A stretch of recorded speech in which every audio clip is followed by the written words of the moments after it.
আজ একটু অন্যরকম করে ঘোলা করে দিতে দিনি জানা একবারে সিমেন্টে চুন্নিতে খুব খেলে ভালো ঠিক আছে বুঝতে পেরেছি অন্য সিস্টেমে ঘোলা করতে ভালো করে খেলে ভালো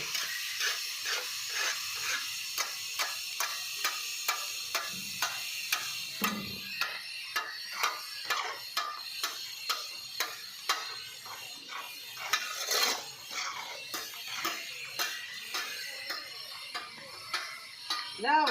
স্পেশাল গুলো লাও হ্যাঁ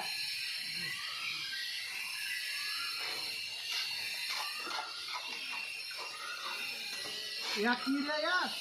স্পেশাল গুলো করতে লাগলে স্পেশাল করলো মাটি মাখিছিস নাকি একটু সিমেন্ট দিয়ে মাটির জন্য স্পেশাল হয়ে গেল কি নষ্ট কাটে কেউ মাটি দেয় কি দেয় সিমেন্ট ঘোলা করে দিবি তুই স্পেশাল করতে গুলো তাহলে একদম স্পেশাল গাড়ি গুলো করলো মাটি দিয়ে ঘোলা করে দিচ্ছি আবার কবে ঘুরতে হবে তোকে আমি অন্যরকম বলছি বলি মাটি মাখিয়ে দিতে হবে